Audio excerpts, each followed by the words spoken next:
Estamos con el general del ejército peruano, general en condición de retiro, excomandante general del ejército, Otto Gibovich. ¿Cómo está, general?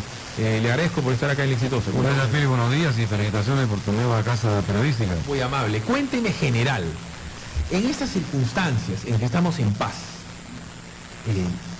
yo entiendo que hay un gran antimilitarismo en el Perú porque han cometido errores y excesos los militares a lo largo de nuestra historia. Pero también han sangrado por nosotros y nos han dado incluso libertades como las que gozamos frente a Sendero Luminoso. ¿Cómo se siente usted en el plano personal y profesional ahora en el momento del desastre? ¿Siente una reivindicación de la gente para con las Fuerzas Armadas? ¿Para qué sirven en paz las Fuerzas Armadas?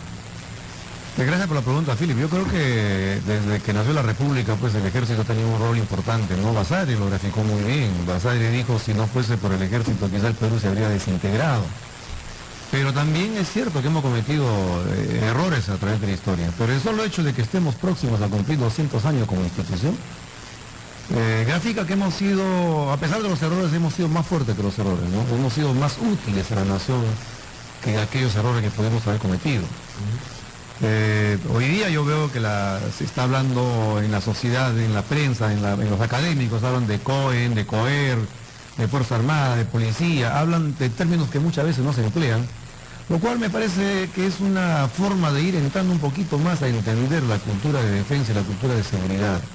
Y cuando veo a la Fuerza Armada desplegada en helicópteros, sacando gente del agua, salvando niños, simplemente es reconfortante porque demuestra que es la organización más versátil que tiene el Perú y que puede estar presta no solamente para la defensa nacional en términos convencionales, que cada vez pueden ser más relativos, pero que puede estar cada día más presto para reaccionar ante cualquier eventualidad, y eso lo viene demostrando.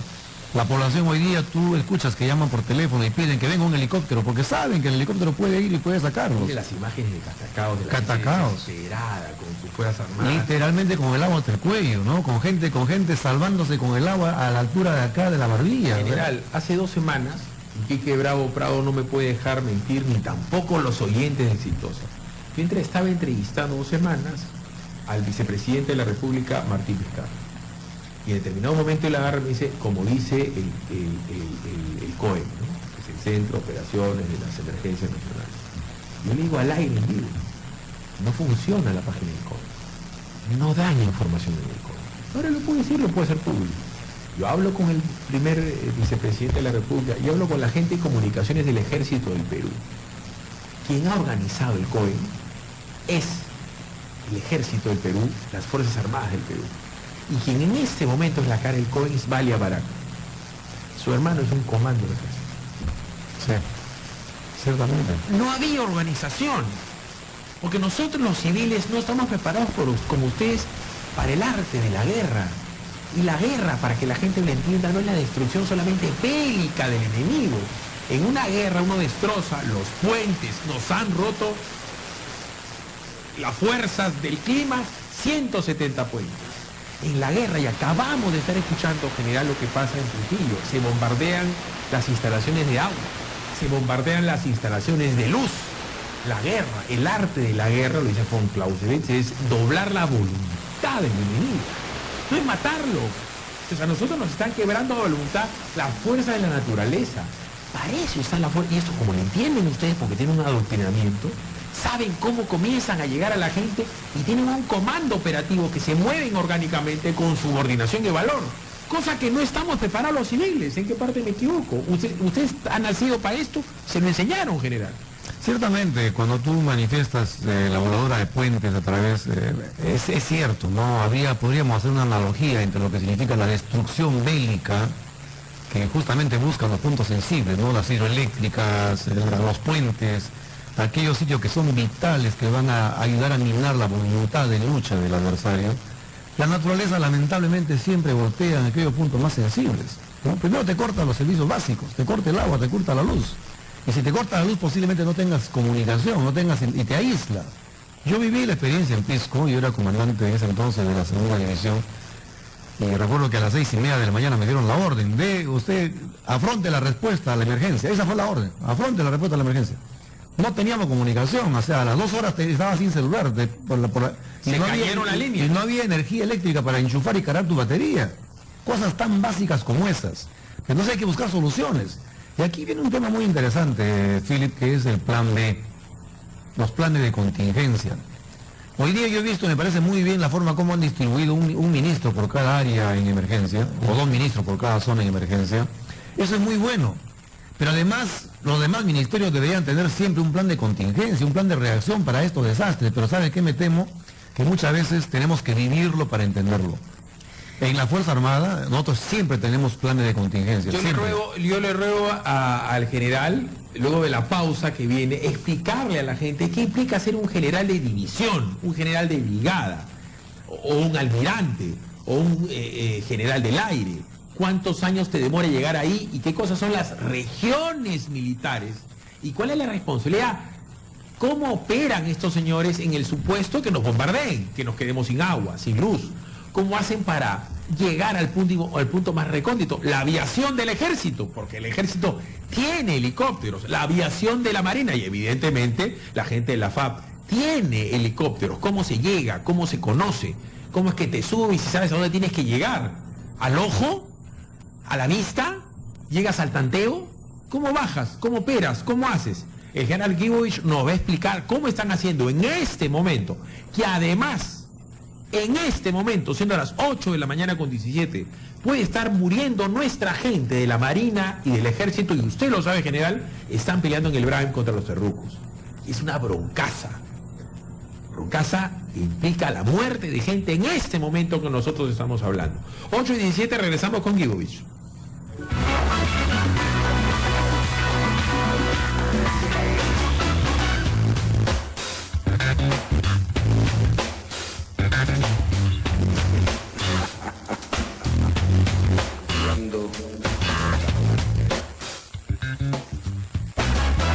Ya regresamos con Philip Butters en Exitosa.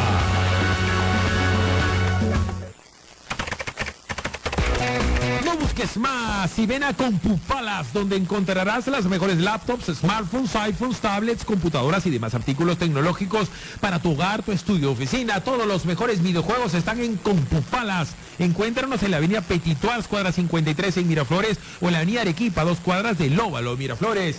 La mejor tecnología de punta está a tu alcance en Compupalas. Ingresa a www.compupalas.com. Exitosa. No seas ciego, mi hermanito, como dice mi abuelita, no hay peor ciego que el que no quiere ver. ¿Y quién te va a quitar esa venda de los ojos? Pues Acceso Crédito Vehicular. Alquilar un auto no lo hace tuyo, deja de pagar por un auto alquilado y sé propietario de tu caña propia, 0 kilómetros, Pito, con una cuota inicial desde $299 y pagando una cuota diaria desde 65 solcitos gracias a Acceso Crédito Vehicular. Apunta el teléfono de Acceso 708-5133, 708-5133, o entra a www.mitaxipropio.p. Tú escuchas Radio Exitosa. Continuamos con Philip Butters en Exitosa.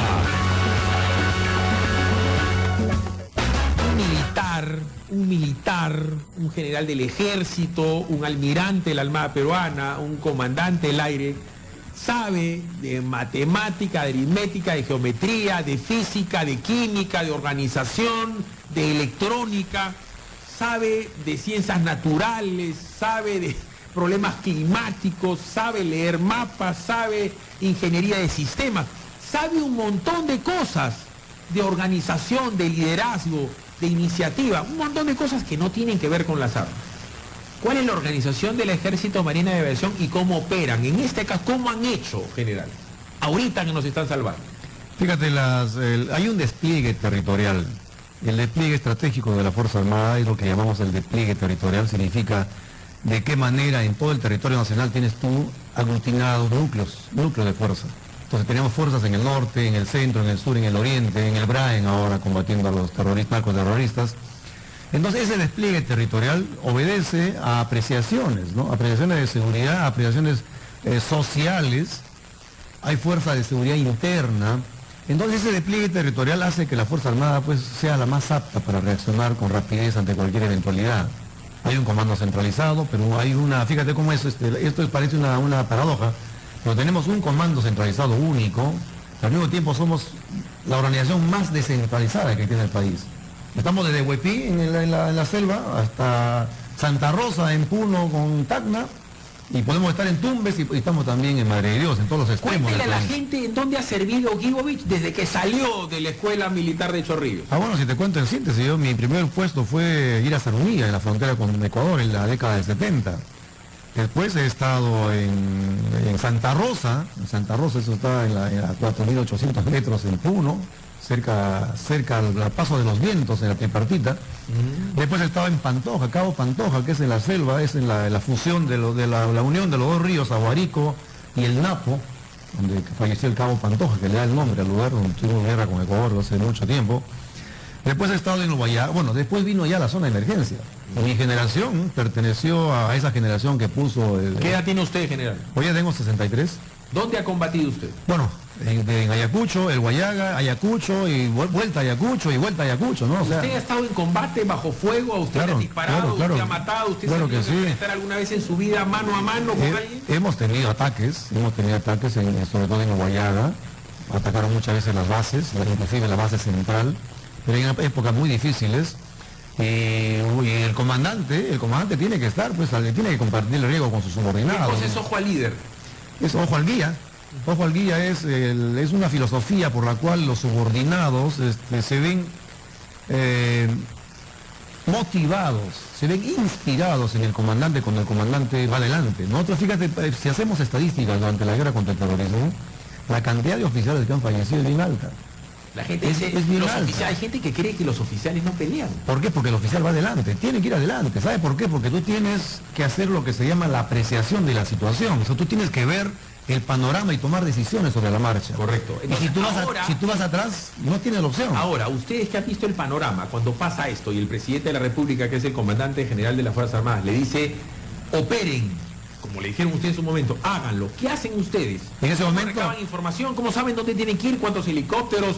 ¿Cuántos oficiales tienen que salir? ¿Cuántos jeeps? ¿Cuántas combis? ¿Cuántos portatropas? ¿Cómo hacen para sacar un anfibio? ¿Para sacar una lancha? ¿Para sacar un helicóptero? ¿Cómo se decide? ¿Cómo se hace? Te lo comento, en ese momento cuando el presidente da una orden, quien asume el control operativo de todo el territorio nacional o del territorio declarado en emergencia es el jefe del comando conjunto, que es el comandante operativo de la Fuerza Armada, en este caso es el almirante Pérez. Él asume el comando operativo de toda la zona. Ahora, tú no puedes tomar decisiones sin información. Se entiende que permanentemente al comando conjunto le llega información de todos los campos, el campo económico, el campo social, en este caso el campo social, que es urgente, ¿no? La parte climatológica, están en contacto con el CENAMI, están en contacto con hidrología. Todo el mundo, la Marina tiene tiene una especialidad hidrológica, ¿no? Gianpietri ha sido director del IMARPE entonces, años. Entonces el comando conjunto tiene toda una base de datos. Cuando ustedes, que lo sepan, al presidente de la República todas las mañanas se levanta PPK o Alan García o Toledo o Fujimori, lo primero que hace el presidente de la República, antes de tomar desayuno, antes de comerse un pan, al presidente le dan una hojita. Un resumen de inteligencia. Que es una apreciación de inteligencia de lo que está pasando en el Perú, con los vecinos del Perú y en el mundo. Exactamente. Amenazas que pueden tener. Ahora, ese reporte de inteligencia, que también lo tiene el comandante general del ejército, el reporte de inteligencia te dice qué está pasando en el Perú, porque captas informaciones de toda índole. Cae tal puente, hay gente que puede querer un saqueo, hay gente que está llegando tal zancudo que no ha llegado antes. O sea, a ustedes le dicen, repito, hasta el zancudo. Ustedes se levantan y ya saben lo que pasa en todo el Perú. Exactamente, muy temprano todos los días le llega efectivamente al señor presidente la información condensada, ¿no? La información sintetizada, o sea, le llega información de todo el país, pero tiene que procesarla, tiene que cruzar con otras informaciones, sacas una síntesis, y eso le va al presidente de la República, como también le llega al jefe del comando conjunto o al jefe del ejército. Y esa información es vital, porque eso te permite tomar decisiones, ¿no? Si no, tú tendrías que partir de cero. Por si acaso esto no sale de internet, ¿ah? Ese reporte de inteligencia que le llega al presidente, que por favor se entienda, es solo para los ojos del presidente, del comandante general, el comandante del Comando Conjunto de las Fuerzas Armadas y para el jefe de Servicio de Inteligencia. Lo saben, en la mañanita solamente lo saben 3 personas, porque ni siquiera los que han procesado la información, porque hay un compartimentaje, O sea, ni siquiera ellos saben el resumen final. Y en base a eso, si le toca a Guibovich la responsabilidad, él tiene que saber, está pasando esto en Catacaos, hay un pueblito donde hay gente aislada, está pasando tal cosa, ustedes tienen información satelital, ustedes tienen sus operadores de inteligencia en todo el Perú. Hay cosas que no salen, pero que no tiene idea el peruano, y ustedes se enteran. ¿Cómo Claro. se enteran? Ahora, en el Comando Conjunto hay un centro de operaciones, a diferencia del COE, ¿no? Es un centro de operaciones igual, donde tú manejas muchas cosas de tiempo real. Entonces te llega la información y tú esa información la puedes ver en pantallas, ¿no? O sea, tú puedes ver qué está pasando en el espacio, qué está pasando en la Marina, qué está pasando en la frontera. La información es casi en tiempo real. Entonces eso permite conocer y tomar las decisiones. Por eso es que tú puedes direccionar tal helicóptero para allá, tal avión para allá, puente aéreo, puente marítimo. O sea, esas decisiones se toman en base a informaciones, y en el centro de operaciones del Comando Conjunto, donde se toman las decisiones en este tipo de operaciones, tú tienes información, y te va llegando, y te va llegando, y te va llegando. O sea, es un flujo constante de información. Además, que se entienda, y yo le pido a la gente, a los marinos que me llamen, a los FAPs que me llamen los soldados. El soldado no solamente tiene una preparación psicológica y doctrinaria, tiene una preparación física. Cuando alguien te dice no te duele, no te cansas, tú no lloras, tú aguantas, se pueden tirar 3 días sin tomar un vaso de agua y siguen avanzando. Sin duda. Dominan el dolor y dominan el miedo y te golpean y te torturan y tú no aflojas y tú vas para adelante. Esa preparación psicológica que tiene un militar le sirve ahora en el momento del desastre. Exactamente. La formación física tiene mucho que ver con la formación mental, ¿no? O sea, hay un equilibrio entre la formación física y mental. Y el soldado empieza por ahí la formación. La formación del soldado empieza por la parte mental, ¿no? Tienes que adaptarte a las circunstancias más adversas. Tiene que estar preparado, efectivamente. Si tú tienes que ir a socorrer a gente que está sin agua, sin comida, tú tienes que estar preparado para saber que primero es él, ¿no? Y tú eres no hay último. hora extra, no hay mamá, no hay papá, no puedes extrañar a tu mamá. Es una debilidad extrañar a tu vieja. Es una debilidad, no puedes ponerte a pensar en tu hijita, no, tienes que salvarle la vida al otro. Es decir, tu prójimo primero. Eso es lo que hacen los militares todos los días hoy. Y tú hablabas algo muy interesante sobre la formación que tiene, cómo se llega a ser general, cómo se llega a ser almirante. Hay un proceso muy largo de formación. Quizá eso a veces es muy pocas veces valorado o entendido en la sociedad. No es únicamente el militar que dispara o que corre, sino hay una formación humanística a lo largo del tiempo. Científica. Claro, tú te vas formando en sociología, en psicología, te formas en topografía, te manejas en derechos humanos, y cuando ya llegas al CAEN o equivalente en la Fuerza Armada, tú tienes que estudiar algo que es fundamental y que no se estudia en ninguna universidad. Tú estudias Perú, tú estudias el Perú, tú te metes, tú viajas al Perú, al interior del Perú, a conocer la realidad en el sitio, y haces análisis de cómo está el sur, el centro, el oriente. Entonces tú conoces el Perú realmente. Eso fíjate, ese es, creo que el mapa del Perú, o sea, la radiografía del Perú la tienen en la cabeza. Ciertamente. Todos estos milicos que chancamos y que maltratamos, yo les ruego que me llamen al 2, ahí están los teléfonos, 251, le ruego al señor director poner los teléfonos de Exitosa, la radio del Perú, para que llamen los militares en actividad, los militares en retiro. ¿Cómo ven? Que llame la población. 251-9422-467-4499. Yo exijo, y lo digo diciendo hace tiempo, que los militares cuiden las calles del Perú, pero acá hay un antimilitarismo que lo que quieren impedir es que la gente abrace a sus Fuerzas Armadas, porque van a haber golpe, van a hacer tal cual cosa. Pero claro, si los militares en esta ocasión cuidan además a la gente, además de darle de comer, la gente va a decir: ese me ha salvado la vida. Y esa imagen potente de Catacaos es algo que a los antimilitaristas, muchos de ellos que manejan hoy las Fuerzas Armadas y policiales, no soportan. No soportan que la gente abrace a su policía, que abrace a su FAP. No lo soportan porque dicen: me están quitando algo, y no es así. Tenemos una llamada antes de la pausa. Aló, buenos días. Aló, buenos días. ¿Con quién tengo el gusto? Me saluda el licenciado del Ejército José Gavidia. ¿Cómo siente usted la reacción del pueblo para con los militares, policías y las Fuerzas Armadas en este problema que tenemos? Bueno, definitivamente cuando las papas queman, normalmente siempre recurre la población y los políticos a los uniformados en general.